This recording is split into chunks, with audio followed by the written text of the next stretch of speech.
dan cuenta, los helmintos que hemos visto a un principio no eran tan complejos como son ahora los protozoarios, que son unicelulares, y obviamente dentro de estos unicelulares hay mucho más pequeños. Cuanto más pequeños tienden a ser intracelulares, ¿no es cierto? Los virus, por ejemplo, son los organismos más pequeñitos y para poder sobrevivir tienen que estar dentro de la célula. Lo mismo pasa con estos esporozoarios que estamos viendo ahora, son gastrointestinales. Hay muchos ejemplos, ¿ya? Por ejemplo, la Isospora belli, tenemos,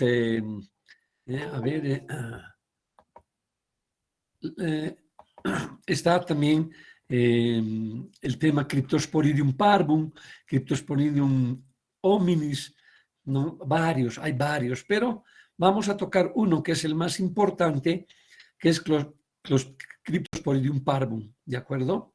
Este Cryptosporidium que vamos a tocar es un parásito representante de los coccidios.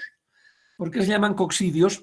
Porque al ser pequeñitos y ser intracelulares, tienen la facultad de reproducirse en forma sexual y asexual. Hasta la anterior clase habíamos dicho que tanto las amebas como la Giardia lamblia solo se multiplican por vía asexual, ¿no es cierto? Perdón, fisión binaria, tanto la ameba como la Giardia. En cambio, los coccidios, o el Cryptosporidium en este caso, ¿no es cierto?, se multiplica por reproducción sexual y asexual. Por eso se llaman coccidios, ¿de acuerdo? Eso es importante recordar. Bueno, ahora voy a compartir, y hemos dado el tiempo necesario para que entren los compañeros, y voy a compartir la pantalla para que hablemos del tema en cuestión. Muy bien, criptosporidiasis, ¿de acuerdo? Entonces,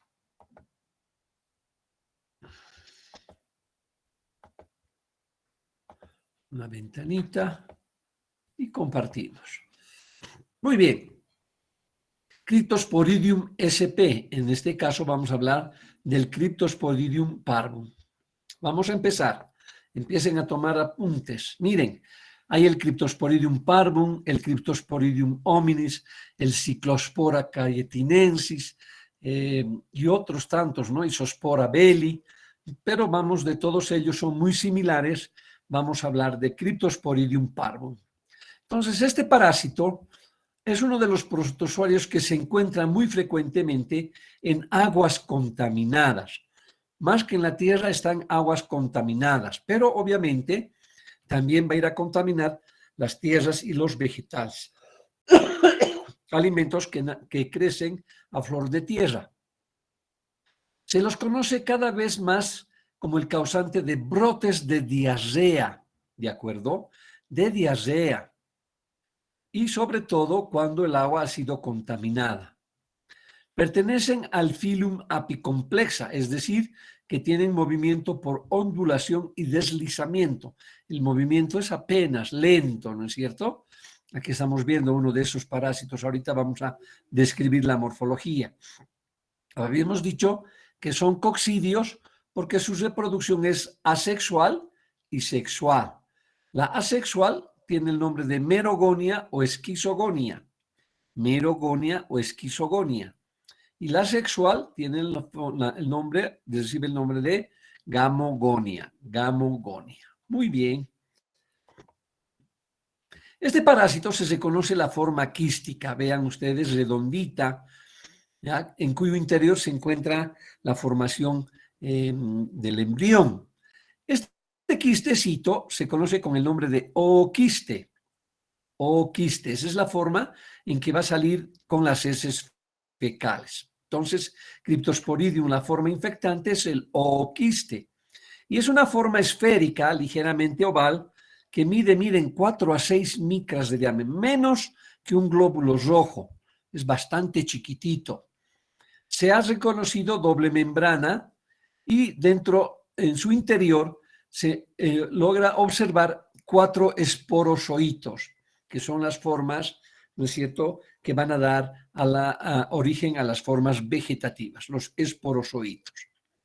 Entonces, estos son los zooquistes. Ahorita vamos a ver en el ciclo biológico cómo se forman, y estas son las formas que salen con las heces fecales y van a ir a contaminar las aguas. Cuando recién se están formando dentro del intestino, estos zooquistes son zooquistes no esporulados, es decir, que no han esporulado todavía, no han logrado formarse en su interior los esporozoitos, pero eso lo ocurre rápidamente en el transcurso de las heces fecales por el intestino, esporulan y por lo tanto los zooquistes son esporulados y ya son infectantes para el ser humano. No se olviden, forma redonda, ligeramente ovalada, de doble membrana, en cuyo interior se encuentran 4 esporozoitos, forma que se conoce con el nombre de ooquiste. ¿Estamos de acuerdo? Ahora vamos a ver. Esta es la forma y la única forma que nosotros podemos reconocer, tanto en laboratorio, ¿no?, como para diagnóstico y en el ciclo biológico, porque las otras formas, si bien se han sido estudiadas en animales de laboratorio y todo, es imposible ver, pero nos enseñan a ver cómo es el ciclo biológico de este parásito. Vamos al ciclo biológico.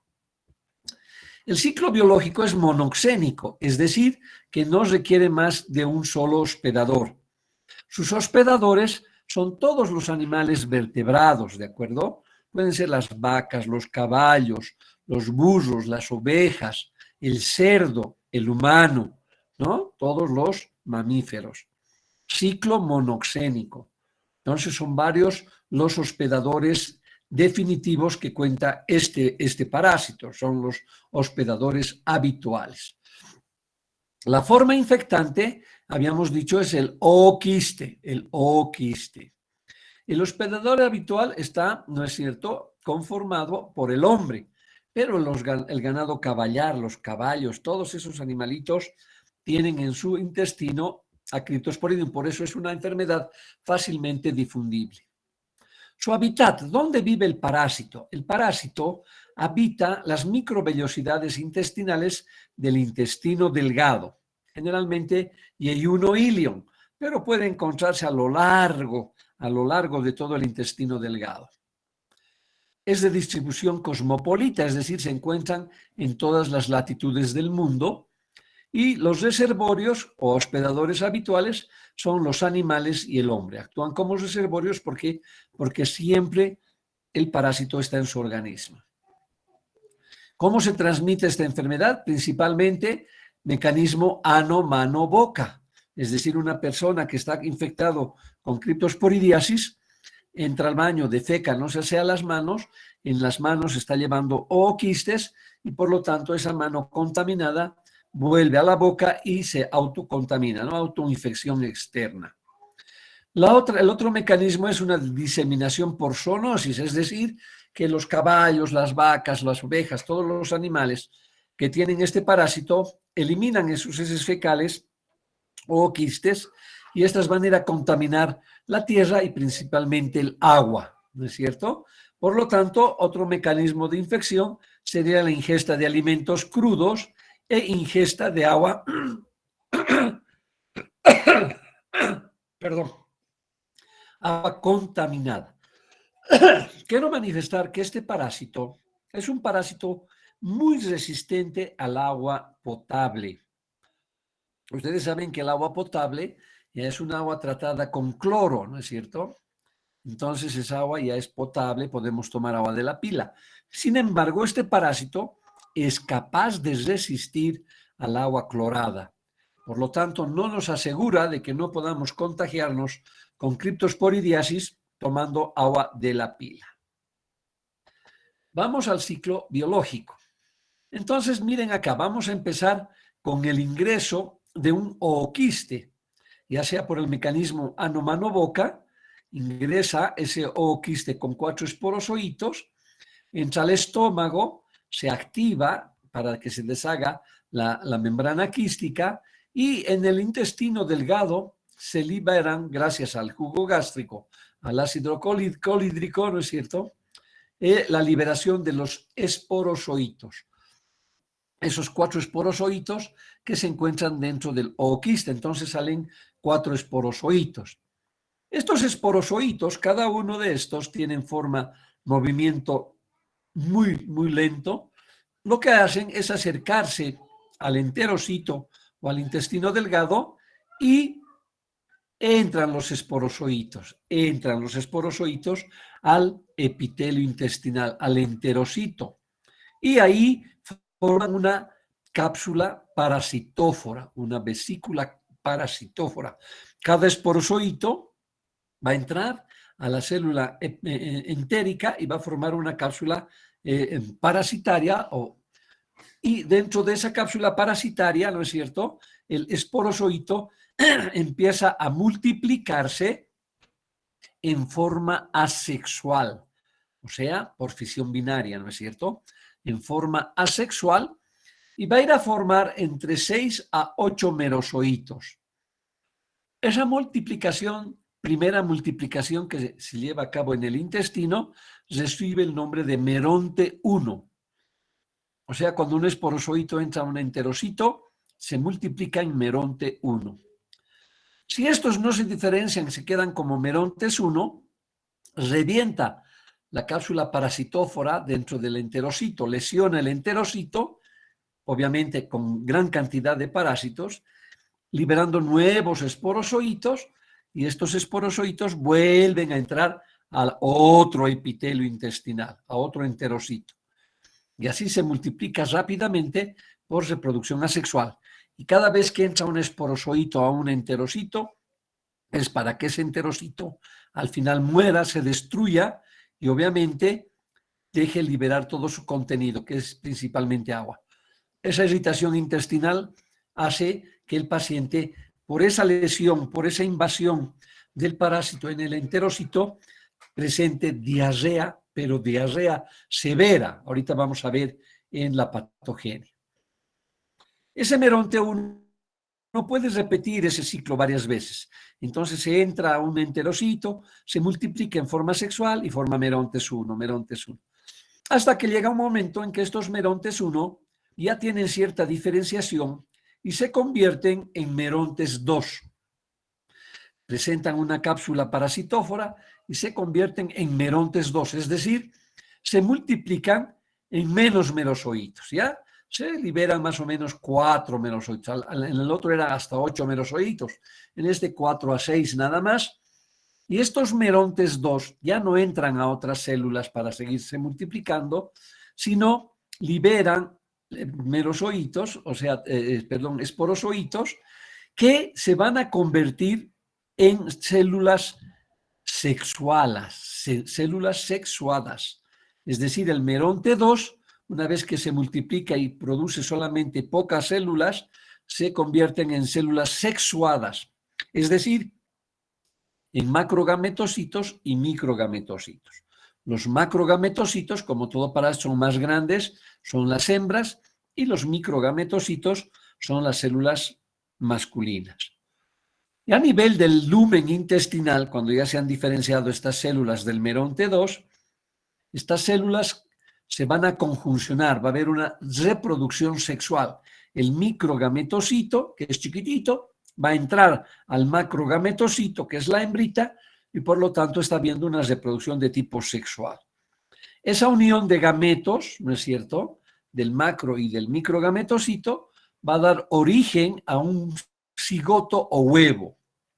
Es un cigoto porque está en división, que rápidamente se va a transformar en un ooquiste. Rápidamente, vean ustedes, forma un huevo o cigoto y se convierte en ooquiste en el lumen intestinal. ¿Estamos de acuerdo? Ese ooquiste ya es la forma infestante que va a salir con las heces fecales. Pero ojo, aquí hay una cosa muy importante, que dentro de la formación de esos ooquistes en el intestino, se forman dos tipos de ooquistes, los ooquistes de pared delgada y los ooquistes de pared gruesa. Vean ustedes, hay dos tipos, los de pared delgada y los de pared gruesa. Los que tienen pared gruesa son aquellos que van a continuar el ciclo biológico saliendo con las heces fecales. Entonces, los ooquistes que salen con las heces fecales son de pared gruesa. Y otros que son de pared delgadita, esos no tienden a salir y más bien lo que pasa es que rápidamente eclosionan en el intestino y hacen una autoinfección interna. Es decir, que el parásito rápidamente libera sus esporos o hitos e inicia el ciclo biológico que acabamos de explicar. Por lo tanto, un paciente que tiene este tipo de oquistes, imagínense en poco tiempo cuántos parásitos llegará a tener y por lo tanto las manifestaciones clínicas van a ser también más importantes.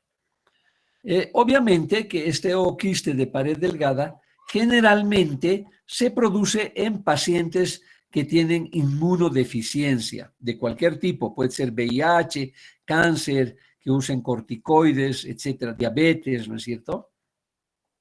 Por lo tanto, significa que los pacientes inmunocomprometidos, inmunodeprimidos, los inmunodeprimidos van a tener tendencia a presentar quistes de pared delgada y así autoinfectarse y repetir el ciclo biológico. Entonces es un ciclo biológico bastante interesante dentro del que se produce una reproducción sexual y una reproducción asexual en el mismo hospedador. ¿Cómo es la patogenia? ¿Cuáles van a ser las manifestaciones clínicas? Dependiendo, miren. La principal acción es citolítica. ¿Por qué? Porque al entrar al enterocito, ataca a las células, elimina ciertas toxinas, también tiene una acción tóxica, y por lo tanto va a lastimar el enterocito, destrozando al enterocito, y de esta manera el enterocito va a eliminar gran cantidad de líquido hacia el exterior. ¿No es cierto? Es una muerte programada. Entonces se va a producir una inflamación intestinal por muerte celular y por lo tanto se va a manifestar por diarrea de tipo acuosa. Aquí no hay sangre, hay agua. Se elimina gran cantidad de agua a partir de las células, ¿no es cierto? Por lo tanto, hay una colonización de la mucosa intestinal, hay lisis del enterocito, se destroza el enterocito y al destruirse los enterocitos va a haber una hipotrofia de las microvellosidades y por lo tanto al haber un aplanamiento del epitelio intestinal, ese paciente va a llegar a tener síndrome de mala absorción muy parecido a lo que pasa con Giardia lamblia, acuérdense. En contraposición va a haber hiperplasia de las criptas de Lieberkühn, ¿no es cierto? Y finalmente, ¿no es cierto? Hay una gran reacción inflamatoria local por los enterocitos que están distribuidos y finalmente una hipotrofia del intestino delgado. Eso ocurre en todos los pacientes, tanto en inmunocompetentes como en inmunocomprometidos.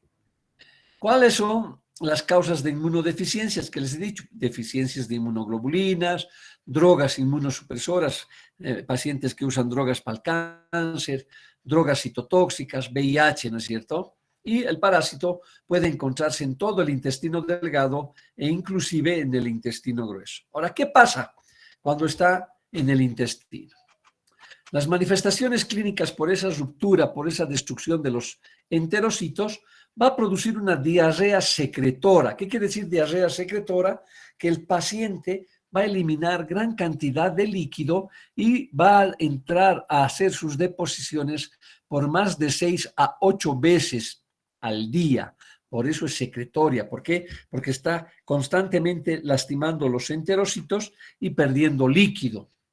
Esa diarrea va a llevar a dolor cólico y malestar abdominal, va a doler en la barriguita, obviamente va a haber una importante deshidratación, si se hace crónico va a llegar a la mala absorción, va a haber pérdida de peso y anemia por déficit de vitamina B12.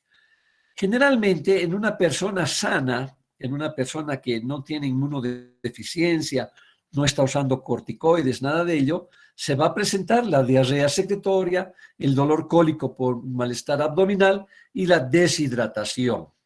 Todavía no va a haber mala absorción. ¿Por qué? Porque el organismo se va a defender rápidamente de este parásito y rápidamente va a restituir el intestino, haciendo que la enfermedad sea pasajera. Es decir, la criptosporidiasis en personas competentes es autolimitada.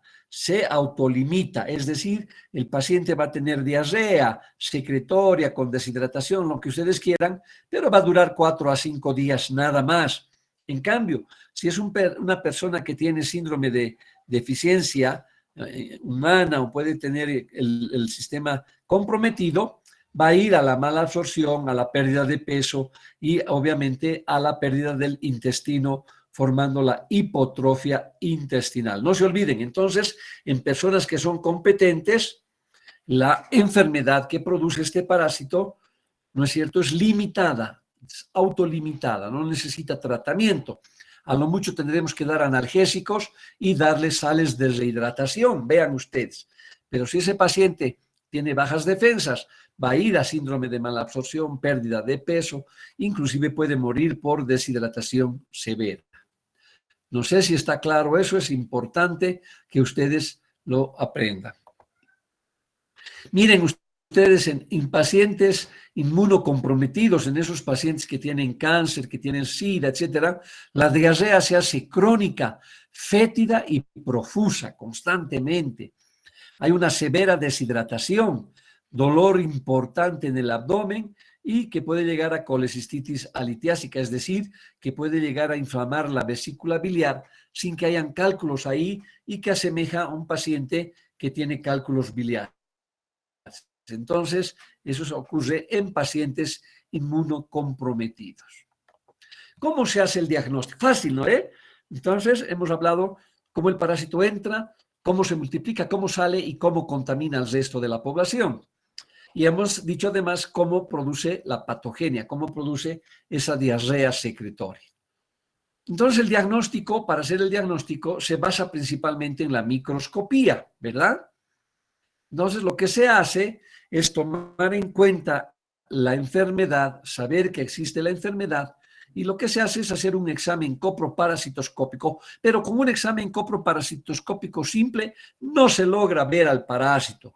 Se requiere tinciones especiales para que podamos ver a estos oquistes chiquititos de 4 a 6 micras. Tenemos que hacer coloraciones especiales, como son aquellas que se utilizan para células ácido-alcohol resistentes, como es ser, por ejemplo, la tinción de Ciel-Nielsen, que se utiliza para teñir a los bacilos de Koch, que ustedes seguramente les van a mencionar en microbiología. O la tinción de King-Jung, que también es una coloración que se utiliza calor para poder penetrar el colorante en las células. Entonces, no se olviden hacer microscopía coproparasitológico con tinciones especiales, como la de Ciel-Nielsen o la de King-Jung, y además de que la persona que va a hacer el examen tiene que estar bien preparada para poder diagnosticar estos parásitos que se tiñen de esta formita. Otra forma de diagnóstico, ¿no es cierto?, es la ELISA, es una técnica de serología indirecto, ¿no es cierto? Tiene mayor sensibilidad y especificidad que la microscopía, obviamente. Después el PCR, que es muy específico, pero que obviamente es muy caro, ¿no es cierto? Y además el PCR nos permite identificar la especie y el genotipo. Entonces, cualquier examen serológico sí nos va a servir, solo que es caro. Entonces, podemos utilizar el examen coproparasitológico con coloraciones especiales, El tratamiento, miren ustedes, en una persona que es inmunocompetente, es decir, que no tiene deficiencia inmunitaria, solamente es evitar la deshidratación. Hay que darle bastante líquido, sales de deshidratación y la enfermedad se autolimita a unos 7 días como máximo. Si el paciente está yendo más de 7 días, la diarrea está muy profusa, se está deshidratando, el tratamiento de elección es la nitazoxanida, un medicamento muy específico para hacer tratamiento para criptosporidiasis, ¿no es cierto? En los casos de pacientes con VIH, se recomienda continuar dando el tratamiento antiviral para el VIH y obviamente adicionar la nitazoxanida. ¿Qué hacer en la epidemiología? ¿No es cierto? Miren, Se transmite, no se olviden que el Cryptosporidium SP o el Parvum en especial, se transmite por la ingesta de agua, inclusive agua potable, y alimentos contaminados con quistes. En el hombre es una de las principales causas de diarrea aguda en niños y puede llegar a causar internación hospitalaria debido al cuadro. En pediatría es muy frecuente encontrar niños con criptosporidiasis. En pacientes inmunocomprometidos que tienen SIDA, cáncer, etcétera, va a causar una diarrea crónica severa, pudiendo llegar al síndrome de mala absorción. Hay una gran cantidad de excreción de quistes por varios días, inclusive semanas, aun cuando el paciente no tiene diarrea. Siempre se están eliminando quistes, por eso se denominan como reservorios a estos pacientes. ¿No ven?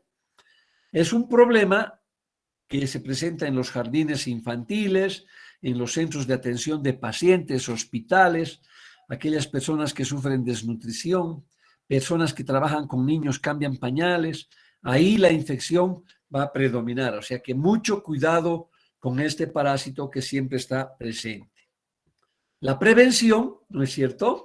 Ingesta de frutas y verduras que no estén bien lavadas y tomar agua hervida, ¿no? Evitar tomar agua sin hervir. Hay que hacer hervir el agua, como vemos en este cuadrito, para que podamos eliminar por completo a este parásito.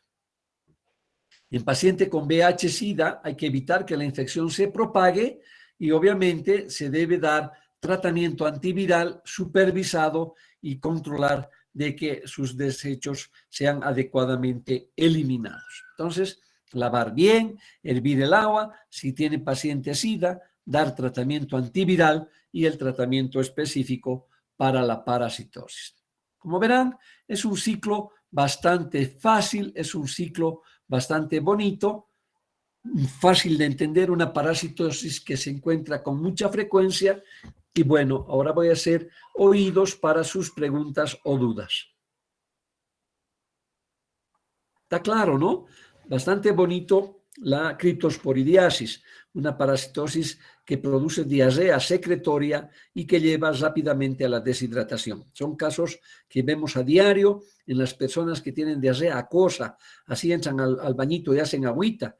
Nada raro que sea criptosporidiasis, pero por estar sanitos, por tener las defensas adecuadas, se autolimita a unos cuantos días sin tratamiento, aún sin tratamiento. Por eso se dice una enfermedad que se autolimita. Estoy todo oídos para alguna duda, queridos estudiantes. Pregunten. Doctor, buenas tardes. Una consulta. Tratamiento. María Belén primero. María Belén, dime. ¿Podría, por favor, repetir el ciclo biológico? ¿El ciclo biológico? ¿Qué parte quieres que repita, María? Cuando los quistes se duplican. Por eso, cuando el ooquiste nosotros ingerimos en agua contaminada o en comida, estos ooquistes van a disolverse en el intestino, en el estómago, y van a liberar los esporozoitos. Esas 4 formaciones que están dentro de la célula, ¿no ven? Estos esporozoitos van a invadir el enterocito o el epitelio intestinal, y al invadir, cada esporozoito va a invadir un enterocito y va a formar una cápsula parasitófora para protegerse, para que no sea destruido y además para empezar su ciclo reproductivo asexual. Se multiplica dando 6 a 8 merozoitos, de 6 a 8 merozoitos. Cuando salen estos merozoitos, en esa reproducción se los reconoce como merontes 1, así se los conoce, los merontes 1, ¿no? Entonces se reproducen y estos merontes 1 pueden volver a entrar a otros enterocitos y así repetir el ciclo biológico. Llega un momento en que estos merontes 1 se transforman en otro tipo de células que son los merontes 2. Entonces un meronte 2 va a multiplicarse y va a dar menos merozoitos, digamos de 4 a 6 merozoitos, pero estas células que se están multiplicando dentro de los merontes 2 ya tienen diferenciación sexual. No se van a convertir en macrogametocitos y otros microgametocitos. O sea, son células sexuales, hembra y macho. ¿Para qué? Para dar origen a la segunda fase de reproducción que se conoce con el nombre de gamogonia, es decir, cuando ya se liberan los microgametocitos o los macrogametocitos a nivel del lumen intestinal, se van a conjuncionar y van a formar un huevo o cigoto que va a dar origen a un nuevo ooquiste para continuar el ciclo biológico. Eso tienen que repasarlo con mucha calma, con gráficas en su casa para poder entender a la perfección el ciclo biológico. Dayana, ¿qué querías preguntar tú? Doctor, buenas tardes. Una consulta. Entonces, estos parásitos tuvieron una capa fuerte para resistir a lo que son los ácidos gástricos para llegar al intestino. Más que resistir los ácidos gástricos, ¿no es cierto?, tienen una capa gruesa para resistir el cloro, para resistir en el medio ambiente, para resistir en el agua y de alguna manera llegar a nuestro organismo. No son resistentes al jugo gástrico, porque si no, si fueran resistentes no pasaría nada, ¿no es cierto? Lo que pasa es que cuando llegan estos ooquistes al estómago, el jugo gástrico, el ácido clorhídrico que tenemos, hace que se disuelva la cáscara del ooquiste y así libere los esporozoitos y de esa manera nos contaminamos. Entonces tienen una capa gruesa para resistir al medio ambiente y principalmente el cloro. Entonces, tranquilamente puede sobrevivir en aguas tratadas, ¿no? Para agua potable, ese parásito no va a morir y está utilizando ese camino para llegar a nuevos hospedadores. ¿Está claro, Dayana? Sí, doctor, muchas gracias. Muy bien. ¿Alguna otra pregunta? Doctor, perdón, A ver, Dayana, dime. otra vez, perdón, doctor. ¿Y cuál sería su acción, bueno, de tratamiento? Bueno, hemos dicho que como es una enfermedad autolimitada en pacientes inmunocompetentes, lo que tenemos que hacer es que este parásito se va a reproducir de todas maneras en el intestino, pero nuestras defensas, nuestras inmunoglobulinas, rápidamente lo van a limitar, porque es un parásito bastante sensible, ¿se dan cuenta? Entonces los enterocitos y la inmunoglobulina A que se encuentra a nivel del intestino va a hacer que el parásito se muera, desaparezca. Y lo que tenemos que hacer como tratamiento solamente es restituir el líquido que ha perdido ese paciente, es decir, se ha deshidratado por la diarrea acuosa y hay que darle líquido, nada más.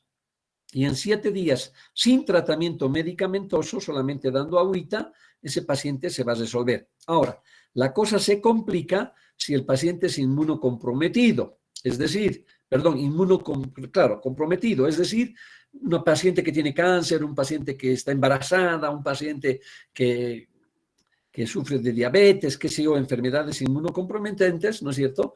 Que de alguna manera el parásito se va a aprovechar de eso, se va a hacer mucho más potente, se va a hacer más oportunista y va a empezar a producir ooquistes de pared delgada, cosa que se van a reproducir dentro del intestino y ese paciente lastimosamente va a llegar a un síndrome de mala absorción, a una deshidratación severa. En esos casos sí hay que hacer tratamiento antiparasitario, ¿no es cierto?, con la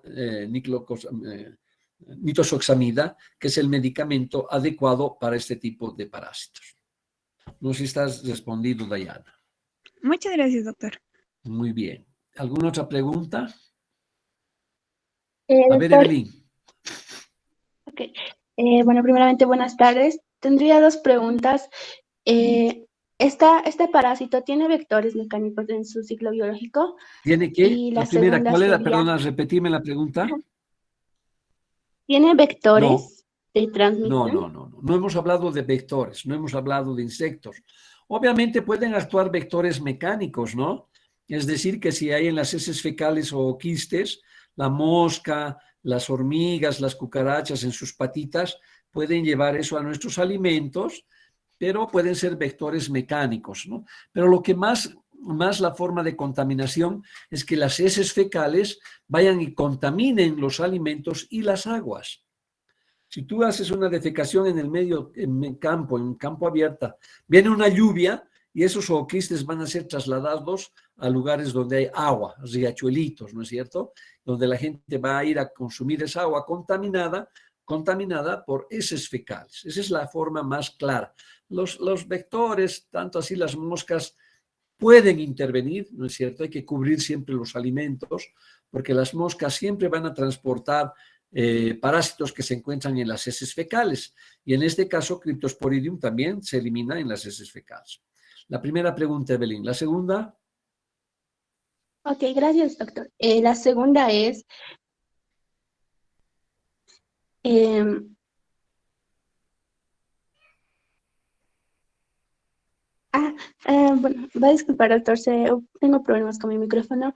La segunda era, ¿alrededor de cuántos días dura después de salir de las heces fecales hasta llegar al hombre? Em, Se podría Eso, decir en la tierra o en el agua. no, es un parásito que va a vivir mucho tiempo, por eso es de cápsula gruesa. Puede vivir semanas, meses, puede estar meses ahí en el agua, no va a pasar nada. No se muere este parásito, ¿de acuerdo? Siempre va a estar pendiente de infectar a otro hospedador. No te olvides que es un parásito y un parásito requiere de un hospedador para poder continuar su ciclo biológico. Por lo tanto, no es que va a perecer estando en el agua, va a estar resistiendo, va a estar en su forma de resistencia, que es el ooquiste, y es chiquitito, por lo tanto, no va a pasar nada, no va a morir y puede estar ahí meses, no hay problema. Y doctor, una pregunta más se me surgió. Estando en la tierra, ¿habría una manera de contagiarnos nosotros? Claro, Estando claro. en la tierra. Si vos vas y digamos juegas en la tierra y esa tierra está contaminada con ooquistes y te llevas esos ooquistes en la mano a la boca, pues te estás contaminando con ooquistes. Es la misma forma de contaminación de los demás parásitos, ¿no es cierto? Las amebas, la giardia. Entonces, todo lo que va a contaminar con nuestra defecación el medio ambiente, esa es una forma de infectarnos. Por eso siempre hay que tener cuidado de lavar bien los alimentos, de hacer hervir el agua, ¿no es cierto? Y lavarnos las manitos antes y después de entrar al baño para que no nos contaminemos. ¿Está Ok, bien? doctor, muchas gracias. Muy bien, Estefanía. ¿Alguna otra pregunta, chicos? Doctor, tengo una pregunta. A ver, Sergio. Bueno, primeramente, buenas tardes, doctor. ¿Este Buenas parásito tardes. puede causar una diarrea sanguinolenta? Como usted mencionó, No, puede ser una cosa, o no, no no. causaría. No causa sangre porque no invade la submucosa, solamente destruye el enterocito. Y al destruir el enterocito, que son miles de células entéricas, se produce una gran liberación de agua y por eso la diarrea es secretoria. La diarrea es secretoria osmótica, es decir, sale más líquido de las células hacia afuera que lo que entra. Nosotros, el organismo, no se olviden que la función principal es absorber los alimentos y absorber líquido. Por eso, y el intestino grueso también tiene esa función. Por lo tanto, nuestra materia fecal es formada, ¿no es cierto? Pastosa, ¿no? En cambio, cuando no se puede cumplir esta función de absorción, se elimina gran cantidad de líquido y obviamente la diarrea va a ser acuosa. En el caso de Cryptosporidium, es una diarrea secretoria, es una diarrea enteramente acuosa. Es como si uno estuviera defecando agua. No hay sangre, Sergio. ¿Está bien? Está bien, doctor. Muchas gracias. Muy bien. ¿Alguna otra pregunta? ¿Alguna duda? Doctor, disculpe, Sí, dime, Naira. en medida de control, en la dotación de agua potable ya no contaría, ¿no es cierto? Puesto Ya que no puede sobrevivir contaría. ahí. ¿Por qué? Porque el parásito vive en agua potable, ¿no? De todas maneras, es siempre importante que se dote de agua potable para evitar otras parasitosis. Pero tomando en cuenta que este parásito es resistente al agua potable, lo que se recomienda es siempre hacer hervir el agua, ¿no? Teniendo aún agua potable, se recomienda hervir esa agua antes de servirse. Y eso debería ser costumbre, ¿no es cierto? En otras partes del mundo no toman agua de la pila. En algunas sí, en Europa, pero en Estados Unidos, por ejemplo, la gente ya está acostumbrada a filtrar el agua o a hervirla, ¿no? Hay hervidores rápidos que constantemente están hirviendo el agua y lo están enfriando también rápidamente para que la gente pueda servirse.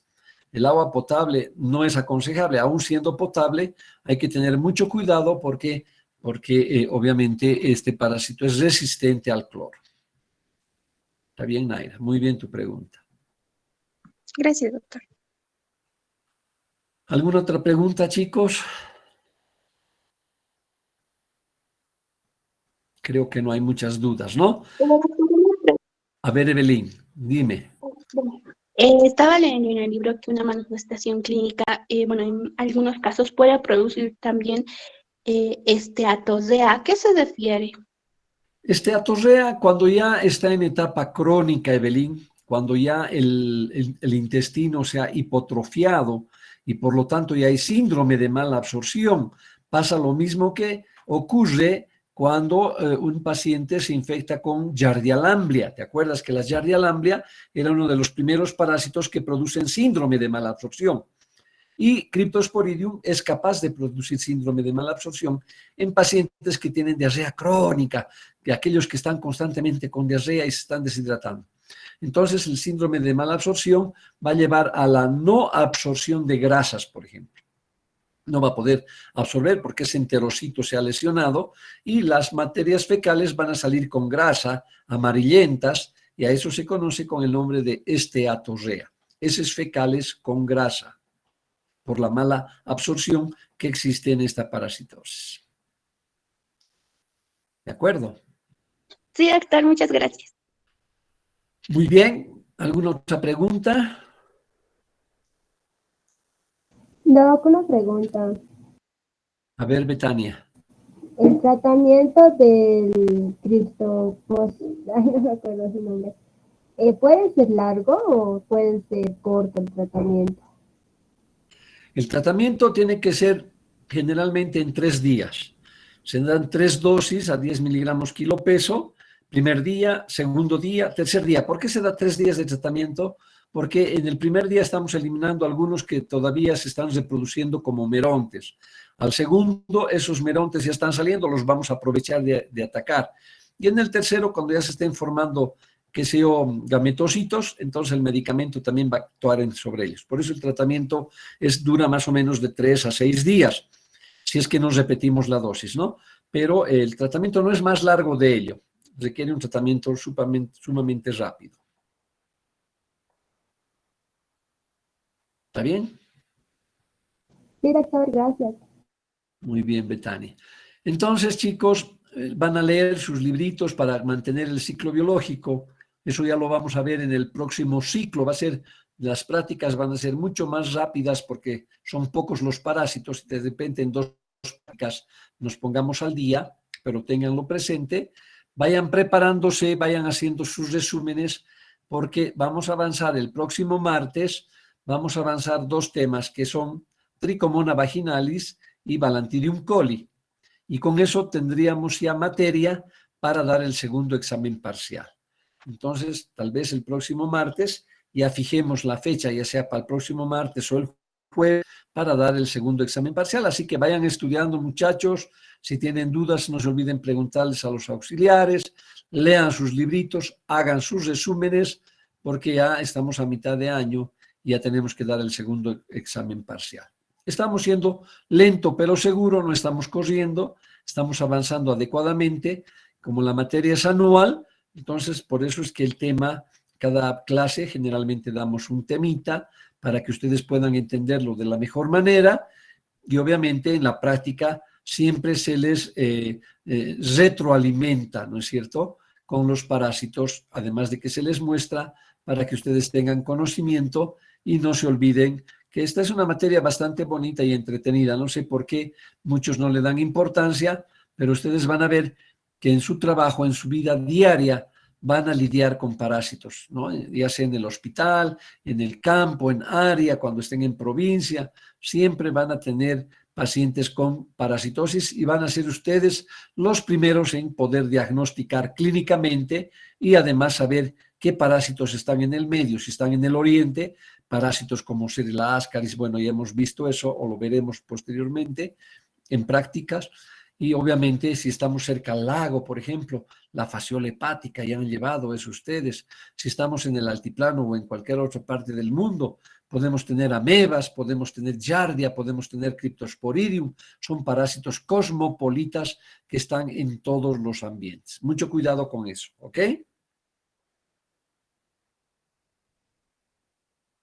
Muy bien, chicos. Muy bien, Dayanita. A ver, ¿alguna pregunta más? Doctor, tengo una pregunta. Sergio, dime. Las manifestaciones clínicas en los pacientes inmunodeprimidos, estoy en el libro que habla también de una colecistitis alitiásica. ¿A Alitiásica, qué se claro. refiere? Es Sí, ¿a qué porque se refiere? se inflama la vesícula, por eso se llama colecistitis alitiásica. Generalmente la vesícula se inflama porque tiene cálculos, por eso se llama colecistitis o colelitiasis, ¿no ve? Porque tiene piedras. En cambio, la colecistitis alitiásica es una inflamación de la vesícula biliar en la que el parásito puede invadir la vesícula biliar, puede invadir, estando en duodeno y ayuno ilion, puede invadir, inflama, produce un cuadro muy parecido a una colecistitis, ¿no es cierto? Alitiásica, obviamente, ¿por qué? Porque no hay cálculos y muchas veces ese paciente es confundido para entrar a una cirugía y cuando se entra a operar no se encuentra nada, entonces hay que tener mucho cuidado. Pero eso ocurre generalmente en pacientes inmunocomprometidos, ¿ya? Perdón, inmunodeficientes, ¿no? Que tienen inmunocompromiso, tienen sus defensas bajas, entonces en esos pacientes es posible que tengan este tipo de manifestaciones. Muy bien, Sergio. Muy bien. Está bien, doctor, muchas gracias. Ok, ¿alguna otra pregunta? Muy bien, muchachos, vamos a quedar ahí. Van a repasar en sus cuadernitos para el examen parcial. No se olviden, vayan leyendo, hagan sus resúmenes.